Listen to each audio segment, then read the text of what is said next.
Welcome back to the Weekly Grind with Bean.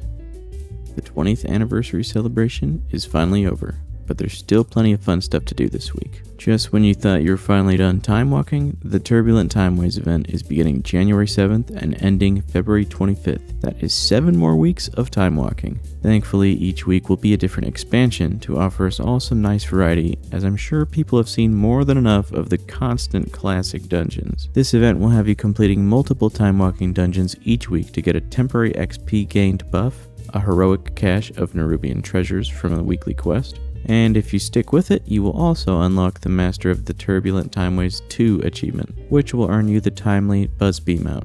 This week will feature Miss of Pandaria dungeons. But wait, there's more. Next week, on January 14th, we have the return of the Plunderstorm. This is our second time with this Battle Royale style PvP game mode that was introduced last year to mixed feelings from the WoW community. This time there are some changes like the Plunder Store that lets you decide how to spend your plunder instead of having to level up through a renown track.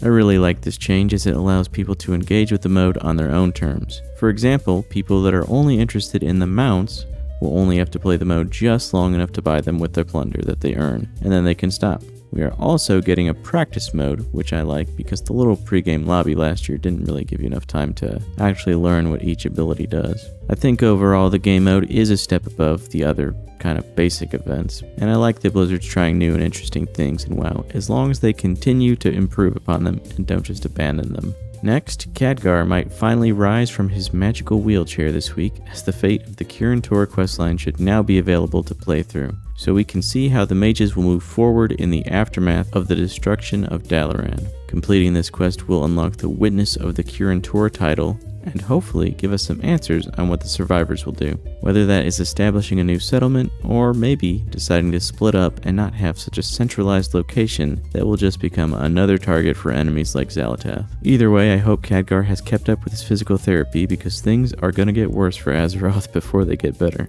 And now let's get into the weekly grind. During the celebration, I was able to get all the classes I'm interested in playing during Season 2 all leveled up, and now I'm just going to be spending more time in the Siren Isles, getting them some basic gear and unlocking transmog and stuff. Make sure that every week you are at least completing the Siren Isle weekly quest that gives you a raw singing citrine that you can use to upgrade your Circe circlet. This will be a good piece of gear to have as strong as possible during the beginning of Season 2.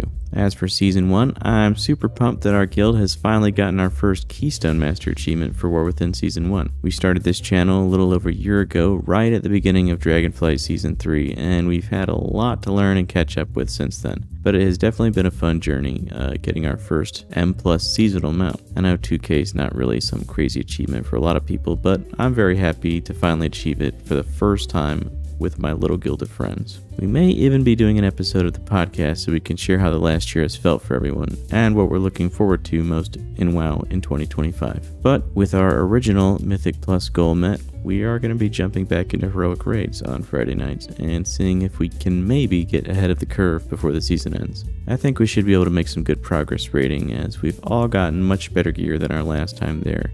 Other than raiding, I think we may also work on some older raid achievements or maybe expansion meta achievements to get everyone in the guild some cool stuff while we're waiting for Season 2.